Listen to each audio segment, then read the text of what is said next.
हिमाचल प्रदेश में कल वोटिंग होनी है। गुजरात में वोटिंग के 2 चरण 1 और 5 दिसंबर को हैं। कर्नाटक में अगले 6 महीने के भीतर चुनाव होना है। तब प्रधानमंत्री नरेंद्र मोदी आज और कल यानी 2 दिन दक्षिण के 4 राज्यों के दौरे पर है। क्या यह बीजेपी की बड़ी विजय यात्रा का हिस्सा है? क्या यह बीजेपी का भविष्य में जीत का दक्षिण द्वार मजबूत करने वाला प्लान है?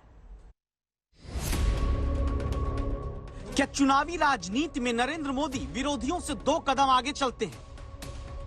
इस पहले सवाल की वजह ये, जिस दिन उत्तर प्रदेश के नतीजे आए, बीजेपी ने ऐतिहासिक जीत जब 10 मार्च को हासिल की, तब कुछ ही घंटे बाद 11 मार्च को नरेंद्र मोदी यूं गुजरात में रोड शो करते दिख रहे थे। क्या चुनावी राजनीति में विरोधी जब तक घेरते हैं, नरेंद्र मोदी आगे की रणनीति बनाना शुरू कर चुके होते हैं? इस दूसरे सवाल की वजह ये, जब हिमाचल प्रदेश में मतदान होने वाला है, गुजरात में चुनाव चल रहा है, तब नरेंद्र मोदी 2 दिन के भीतर दक्षिण के 4 राज्यों के दौरे पर पहुंच गए हैं। हमारे लिए चुनाव एक प्रकार से ओपन यूनिवर्सिटी है, जिसमें हम नए रिक्रूटमेंट के लिए अवसर भी मिलता है और अपने आप को तराशने का भी अवसर मिलता है। तो हम चुनाव को एक प्रकार से हमारा एजुकेशन का पीरियड मानते हैं। क्या विरोधी चुनावी चक्रव्यूह में जब पहले द्वार को तोड़ने वाले होते हैं, तब मोदी 7वें द्वार तक पहुंच जाते हैं? इस सवाल की वजह ये, हिमाचल में वोटिंग से पहले मतदाताओं के नाम चिट्ठी लिखकर प्रधानमंत्री भेज देते हैं। कर्नाटक में 6 महीने बाद चुनाव है। अभी से नरेंद्र मोदी कर्नाटक को लक्ष्य में रखकर काम शुरू कर चुके हैं और 2024 के लोकसभा चुनाव में भी 17-18 महीने बाकी हैं। नरेंद्र मोदी दक्षिण के राज्यों को लक्ष्य बनाकर काम कर रहे हैं।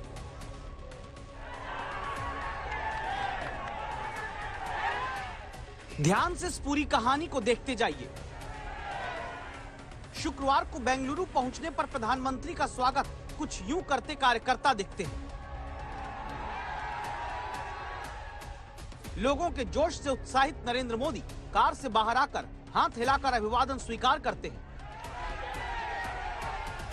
दक्षिण के इस जोश का राजनीति में विजय के दक्षिण द्वार से बहुत बड़ा कनेक्शन है।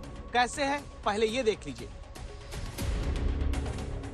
2019 में देश के 10 राज्यों में बीजेपी ने सभी लोकसभा सीट जीती थी, जिसमें 6 राज्य उत्तर के हैं। 2019 में देश के 11 राज्यों में बीजेपी का खाता नहीं खुला था, जिसमें 3 बड़े राज्य दक्षिण के हैं। क्या ऐसे में 2024 में उत्तर के राज्यों में रत्ती भर भी नुकसान की आशंका को देखते हुए पहले ही नए इलाके दक्षिण को चुनकर बीजेपी ने मेहनत शुरू कर दी? ये कल्पना करना भी संभव था, made in India 5G technology, क्या ये सोचा भी जा सकता था? इन सब में बेंगलुरु के युवाओं की, यहां के प्रोफेशनल्स की बहुत बड़ी भूमिका है। 2014 से पहले के भारत में ये चीजें कल्पना से परे थी। कर्नाटक में 6 महीने बाद विधानसभा चुनाव भी है। कर्नाटक ही दक्षिण में बीजेपी का इकलौता कमल खिलाने वाला पहला राज्य है, जहां नरेंद्र मोदी पहुंचकर केम्पेगौड़ा इंटरनेशनल एयरपोर्ट के टर्मिनल 2 का उद्घाटन करते हैं। नाथ प्रभु केम्पेगौड़ा की 108 फीट की कांस्य प्रतिमा का अनावरण करते हैं। बेंगलुरु रेलवे स्टेशन पर मैसूर चेन्नई वंदे भारत ट्रेन को हरी झंडी दिखाते हैं।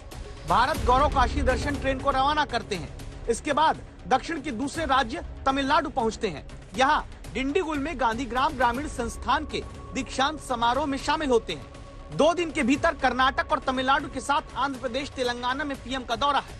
4 राज्यों में दावा है कि नरेंद्र मोदी 25,000 करोड़ की योजनाओं का शिलान्यास या लोकार्पण कर रहे हैं। तब जो सरकारें थी, उनकी सोच ही पुरानी थी।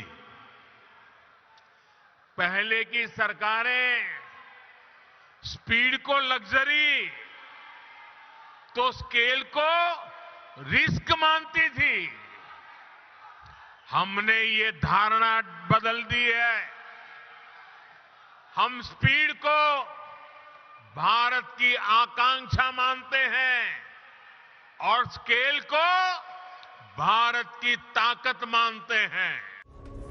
नरेंद्र मोदी की इस दक्षिण यात्रा को दक्षिण में ही अपनी सीटें बचाती आ रही कांग्रेस का घेराव भी कहा जा सकता है, जहां राहुल गांधी की भारत जोड़ो यात्रा चलकर अब महाराष्ट्र तक पहुंची है।